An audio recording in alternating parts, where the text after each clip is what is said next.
আমার নাম আরব। আমি গয়ায় থাকি। আমিও একটা পরীক্ষা দিয়ে রেজাল্টের অপেক্ষায় আছি। বন্ধুরা, এই গল্পটা খুবই মজার এবং অসাধারণ। শেষ পর্যন্ত শুনুন। আমার পরিবারে আমার মা বাবা আর একটা ছোট ভাই আছে। ভাই হাই স্কুলে পড়ে। আমার বাবা রেলওয়েতে চাকরি করে। আমরা রেলওয়ে 3 রুমের একটা কোয়ার্টারে থাকি। আমার চাচা দিল্লিতে থাকেন। তার মেয়ের বিয়ে হওয়ার কথা, যেখানে চাচি আমার মাকে 1 মাস আগেই ডেকেছিলেন, কারণ সব গুরুত্বপূর্ণ কাজ আমার মাই করতে হতো। আমার মা দিল্লি যেতে নাজি ছিলেন। মায়ের সাথে আমার ছোট ভাইও যেতে চেয়েছিল। দিল্লি তার খুব ভালো লাগত। লাল কেল্লা আর কুতুব মিনার দেখতে চেয়েছিল। কিন্তু সমস্যা ছিল, মা চলে গেলে আমার আর বাবার জন্য খাবার কে বানাবে? আমি তো রান্না জানি না। আমার মাই সমস্যার সমাধান বের করে ফেললেন। আমার মামার ছোট মেয়ে নেহা ইন্টারের পরীক্ষা দিয়ে বসেছিল। আমার মা মামার গ্রামে গিয়ে নেহাকে নিজের সাথে নিয়ে এলেন। নেহা ঘরের কাজে খুব দক্ষ ছিল, খুব চঞ্চলও ছিল। রান্নার কাজ শেষ করেও শান্তিতে বসে থাকত না। গল্প করতে তার মাস্টারে ছিল। নেহা খুব সুন্দরীও ছিল। তার বয়স 19 থেকে 20 বছর। সে সৌন্দর্যের সাথে হাজির জবাবিও ছিল। 2-3 দিনের মধ্যেই আমাদের 2 ভাইয়ের সাথে মিশে গিয়েছিল। যে কোনো কথা নির্ভয়ে বলতো। কথা বলতে বলতে মাঝে মাঝে আমার কাঁধে হাত রাখত, যা থেকে আমি একটু অস্বস্তি বোধ করতাম। হাসি ঠাট্টেও মাঝে মাঝে পেছন থেকে ঝুলে পড়ত। আমি কিছু বলতেও পারতাম না। তার কম্পিউটার শেখার খুব ইচ্ছে ছিল। আমার মায়ের সাথে এই শর্তেই এসেছিল। মা বলেছিলেন নেহাকে কম্পিউটার কোর্সে ভর্তি করিয়ে দিতে। আমিও কম্পিউটার কোর্স করতে চেয়েছিলাম, তাই আমি নেহার সাথে একই স্কুলে ভর্তি হয়ে গেলাম। আমরা দুজনে বাড়ি থেকে 11টায় বেরোতাম আর 3টের মধ্যে বাড়ি ফিরতাম। বাইকে পেছনে সিটে বসত, যা থেকে তার 2টো স্তনের চাপ আমার পিঠে অনুভূত হতো। 1-2বার ঠিক করে বসতে বললে বলতো, কি হয়েছে ভাই? কোনো অপরিচিতের সাথে তো বসিনি। আমি নিরুত্তর হয়ে যেতাম। 2 দিন পর মা আর ছোট ভাই দিল্লির জন্য ট্রেনে চলে গেলেন। মা চলে যাওয়ার পর নেহা বাড়িতে পরদর্শী সামনে থেকে খোলা নাইটি পরতে শুরু করল, যা থেকে তার 2টো উঁচু স্থান স্পষ্ট দেখা যেত। মনে হতো আমাকে ইচ্ছে করে দেখানোর জন্য নাইটি পরেছে। তখন আমি তার দিকে তাকাতামও না, আর তাকে বারণও করতে পারতাম না। বাবা ডিউটি থেকে ফিরলে উপরে দুপাট্টা রাখত। একদিন কম্পিউটার স্কুল থেকে ফিরে আমি নিজের ঘরে চলে এলাম, আর নেহা স্নান করতে বাথরুমে চলে গেল। আমি মায়ের সাথে কথা বলতে চেয়েছিলাম। আমার মোবাইলে ব্যালেন্স ছিল না। ভাবলাম নেহার মোবাইল থেকে কথা বলি। নেহার ঘর থেকে তার মোবাইল নিয়ে কথা বলার চেষ্টা করতে লাগলাম। তার কাছে পাসওয়ার্ড জিজ্ঞাসা করলে বলে দিল। তার মোবাইলে অনেক অশ্লীল ফিল্মের নোটিফিকেশন দেখে আমি হতবাক হয়ে গেলাম। আমি চুপচাপ তার মোবাইল যেখান থেকে তুলেছিলাম সেখানেই রেখে দিলাম। স্নান করে আসার পর নেহা চা বানালো। আমার চা আমার ঘরে রেখে দিল, আর নিজের ঘরে বিছানায় বসে চা খেতে লাগলো আর মোবাইলে ব্যস্ত হয়ে গেল। আমি কিছুক্ষণ পর চুপচাপ ঘরে গিয়ে তার পেছনে দাঁড়িয়ে দেখতে লাগলাম। খুব উৎসাহ নিয়ে একটা অশ্লীল ফিল্ম দেখতে ব্যস্ত ছিল। আমার তার পেছনে থাকার খেয়ালই ছিল না। হঠাৎ আমার কাশি হলো। তখন নেহা ভয় পেয়ে মোবাইল লুকাতে লাগলো। আমাকে ধমক দিয়ে বলল, ভাই, এভাবে লুকিয়ে আমার গোয়েন্দাগিরি কেন করছো? আজকাল কোন ছেলে মেয়ে এসব দেখে না? আমি নিরুত্তর হয়ে নিজের ঘরে চলে এলাম আর ভাবতে লাগলাম, নেহা কথা তো ঠিকই বলেছে। দেখে তো সবাই, কিন্তু বলে কেউ না। মাঝে মাঝে আমিও তো দেখি। নেহা যদি দেখেই থাকে, তাহলে কি বড় অপরাধ করেছে? আমি তার গোয়েন্দাগিরি করতে বা কেন গেলাম? নিজেকে লজ্জা লাগতে লাগলো। আমার ঘর থেকে বেরোনোর ইচ্ছে করছিল না। কিন্তু নেহা একদম স্বাভাবিক ছিল। নিজের ঘর থেকে বেরিয়ে রান্নাঘরে ব্যস্ত হয়ে গেল। কিছুক্ষণ পর নেহা আমার ঘরে এসে বলল, ভাই, মুখ কেন ঝুলিয়ে বসে আছো? এসো রান্নাঘরে আমার একটু সাহায্য করো, অন্তত সবজি কেটে দাও। কিন্তু আমি নেহার মুখোমুখি হওয়ার সাহস পাচ্ছিলাম না। এই সময় বাবা ডিউটি থেকে ফিরে এলেন। নেহা বাবার জন্য আগেই চা বানিয়ে রেখেছিল। বাবাকে চা দিতে তার ঘরে গেল।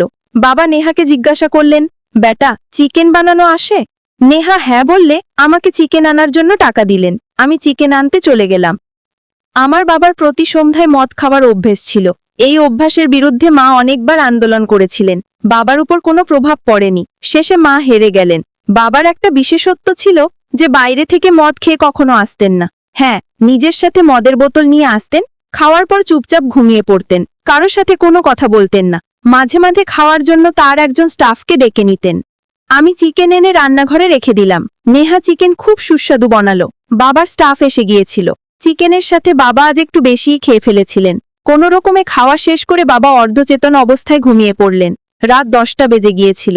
আমার খাবার আমার ঘরে নেহা রেখে দিয়েছিল। খাওয়ার পর আমি বিছানায় শুয়েছিলাম। ঘুম আসছিল না। আজকের ঘটনা নিয়ে নানা রকম চিন্তা আমার মাথায় ঘুরছিল। আমার তো অবাক লাগছিল যে নেহা একদম স্বাভাবিক ছিল। কিছুক্ষণ পর নেহা আমার ঘরে এলো। আমি খুব ভয় পেয়ে গেলাম। বলল, ভাই ওই ঘরে একা ভয় লাগছে, আমিও কি এখানে শুয়ে থাকবো? সে একটা চাদর নিচে বিছিয়ে শুতে লাগলো। তখন আমি বললাম, কোথায়? বড় বিছানা আছে, উপরেই শুয়ে পড়ো। নেহা বিছানার অন্য প্রান্তে গভীর ঘুমে শুয়ে পড়ল। আমার সবকিছু অস্বস্তিকর লাগছিল। আমি অনেকক্ষণ জেগে রইলাম, কখন ঘুম এলো খেয়ালই নেই। সকাল প্রায় 5টায় আমার ঘুম ভাঙল। তখন আমি হঠাৎ উঠে বসলাম। আমি নেহাকে পেছন থেকে জড়িয়ে শুয়েছিলাম। আমার একটা হাত নেহার কোমরে ছিল, সেই হাত নেহা ধরে রেখেছিল। আস্তে করে তার হাত সরিয়ে উঠে বাথরুমে ফ্রেশ হতে চলে গেলাম। ফিরে এসে নেহাকে জাগালাম। সে ফ্রেশ হয়ে রান্নাঘরে ব্যস্ত হয়ে গেল, আর বাবা সকালে হাঁটতে চলে গেলেন। রোজকার মতো আমি নেহার সাথে কম্পিউটার ক্লাসে চলে গেলাম। সন্ধ্যায় ফিরলাম।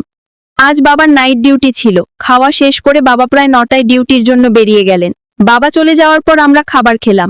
খাওয়ার সময় নেহা বলল, কেন ভাই, খুব শরীফ বনে আছো? রাতে তো তুমি আমাকে শক্ত করে জড়িয়েছিলে। আমি নিজেকে তোমার থেকে ছাড়ানোর চেষ্টা করতে করতে ক্লান্ত হয়ে গিয়েছিলাম। ভাই, তুমি তো সম্পর্কের মর্যাদা ভাঙার জন্য উন্মুখ হয়ে উঠেছিলে।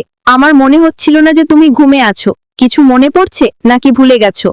আমি বললাম, তাহলে তুমি জাগিয়ে বেতে। আমি কেন জাগাবো? তুমি তো খুব শরীফ। আমি দেখতে চেয়েছিলাম তুমি সীমা পার করো কিনা। আমিও এখন খুলে গেলাম। আমি বললাম, যদি সীমা পার করতাম তাহলে ঘুমে কেউ পার করতে পারে না, তুমি নিচে পড়ে যেতে। এতটা বলে সে হাসতে লাগলো। নেহা রান্নাঘরে বাসন মাজতে চলে গেল। আমি খুব দ্বিধায় পড়ে গিয়েছিলাম যে নেহা সম্পর্কে আমার বোন, তার সাথে উল্টোপাল্টা কাজ করব নাকি করব না। কেউ জানলে আমার সম্পর্কে কি ভাববে? কিন্তু এখানে দেখার কে আসছে? বাড়িতে তো বাবাও নেই। আমার অনেক বন্ধু তাদের আত্মীয় বোনদের সাথে শারীরিক সম্পর্ক রেখেছে। আমার কাছে অনেক উদাহরণ ছিল। আমি দার্শনিকভাবে ভাবতে লাগলাম যে মানুষের সমাজও অদ্ভুত। এক সমাজে আত্মীয় ভাই বোনের মধ্যেই বিয়ে হয়, তো এক সমাজে এমন করা খুব অনুচিত মনে করা হয়। নেহার আতখোলা বক্ষস্থল দেখে আজ আমার মনও নিয়ন্ত্রণের বাইরে চলে যাচ্ছিল। রান্নাঘর থেকে বেরিয়ে নেহা নিজের ঘরে চলে গেল। নেহা আজ খুব খুশি ছিল, যেন তার দীর্ঘ অপেক্ষার পর খুব বড় উপহার পেতে চলেছে। কিছুক্ষণ পর আমার ঘরে এসে নির্ভয়ে আমার কোলে বসে পড়ল। সেই যেই আমার কোলে বসল, আমার শরীরে শিহরণ ছড়িয়ে পড়ল। আমার রক্তের গতি খুব দ্রুত হয়ে গেল। সে সরাসরি বিষয়ে চলে এলো। আমি লাইট বন্ধ করতে চেয়েছিলাম, তাতে সে মানা করল। এখন আমরা দুইজনে একে অপরের প্রতি পূর্ণ আত্মসমর্পণ ও ভালোবাসার সাথে জীবনের অদ্ভুত নতুন সুখ রাতভর একে অপরকে দিতেও নিতে থাকলাম। আমি নেহার প্রতিটি পদক্ষেপকে স্বাগত জানাতো, পূর্ণ সহযোগিতা ও সমর্থন করত। এই নতুন পথে আমরা দুইজনে নতুন পথিক ছিলাম। পথে জঙ্গল, পাহাড়, নদী সব ধরনের বাধা আসছিল, কিন্তু সঙ্গী যদি ভালো হয় তাহলে এই বাধাতেও পথ পাওয়া যায়। চলতে চলতে অনেকবার ভয়ঙ্কর ব্যথার মুখোমুখি হতে হয়েছে। এই ভয়ঙ্কর ব্যথায় নিহিত ছিল চরম আনন্দের অজানা অগাধ সুখ। বড় চেষ্টা এবং অসুবিধার পর শেষমেশ আমরা দুইজনেই গন্তব্যে পৌঁছে গেলাম। এখন শান্তির ঘুম আসতে লাগলো। রাতের 4র্থ প্রহরে আমি ঘুমিয়ে পড়লাম। সকাল 8টায় নেহা চা নিয়ে আমার ঘরে এসে আমাকে জাগালো। বাবাও ডিউটি থেকে ফিরে এসেছিলেন। আমি চা খেয়ে বাথরুমে ফ্রেশ হতে চলে গেলাম। নেহা রান্নাঘরে ব্যস্ত হয়ে গেল। বাবা এসে ঘুমিয়ে পড়লেন। আমরা খাবার খেয়ে কম্পিউটার ক্লাসে চলে গেলাম। ফেরার সময় নেহা পথে বলল, ভাই, গোলাপি রঙের বেলুন কিনে নাও। প্রথমে আমি কিছু বুঝিনি। নেহা আবার বলল যে মেডিকেল স্টোরে পাওয়া যায়। তখন আমি বুঝলাম। একটা মেডিকেল স্টোরের কাছে বাইক থামালাম আর স্টোরের ভাইকে বেলুনের ডিব্বার দিকে ইশারা করে বললাম, গোলাপি রঙের চাই। স্টোরের ভাই আমাকে ভালো করে দেখে দিয়ে দিল। আমি একটু ভয় পেয়ে গিয়েছিলাম। নেহা দূরে দাঁড়িয়েছিল। স্টোরের ভাই নেহাকে চিনতে চেষ্টা করছিল। আমরা বাড়ি পৌঁছে গেলাম। নেহা রান্নাঘরে খাবার বানাতে চলে গেল। বাবার সন্ধে 8টা থেকে ডিউটি ছিল। বাবা খাবারের টিফিন নিয়ে 7:30টায় বেরিয়ে গেলেন। এখন বাড়িতে নেহা আর আমি ছিলাম। আজ কোনো বিপদ ছিল না। গতকালের চেয়ে আজ আমি আরও উত্তেজিত হয়ে উঠছিলাম। খাবার পর আজ নেহা আমারই ঘরে এসে বিছানায় বসে পড়ল। নেহা বেলুনের ডিব্বা চাইল। খুব ভালোবেসে বেলুনকে তার জায়গায় ফিট করলো, যা ভবিষ্যৎকে এগিয়ে নেওয়ার কাজ করে। আমাদের জন্য একদম নতুন অভিজ্ঞতা ছিল। নিরাপত্তার জন্য সতর্কতা খুব জরুরি। আজকের কর্মসূচি খুব ধীর গতিতে শুরু হলেও কিছুক্ষণ পর দ্রুত থেকে দ্রুততর গতি ধরে নিল। ব্যথা মিশ্রিত খুশির ঝড় ছড়িয়ে পড়ল। রাতভর কর্মসূচি চলতে থাকলো। এই কর্মসূচির সিলসিলা মা আর ছোট ভাই দিল্লি থেকে ফিরে আসা পর্যন্ত প্রতি রাতে পুরোপুরি নিরবিচ্ছিন্ন চলতে থাকলো। মা আর ভাই ফিরে আসার 1 সপ্তাহ পর নেহা খুশিতে নিজের বাড়ি ফিরে গেল, এই প্রতিশ্রুতি দিয়ে যে, ভাই, আমার বাড়িতেও মাঝে মাঝে এসো। মা বাবা দুজনেই শিক্ষক, স্কুলে চলে যান, আমি একা থেকে যাই। আমি আসার প্রতিশ্রুতি দিলাম। এই গল্প শিক্ষা দেয় যে যৌবনের দোরগোড়ায় পা রাখা ছেলেমেয়েকে আত্মীয়র বাড়িতে পাঠানোর সময় সতর্ক থাকুন। সাথীরা, গল্প যদি ভালো লেগে থাকে তাহলে কমেন্টে জানান আর চ্যানেলটি অবশ্যই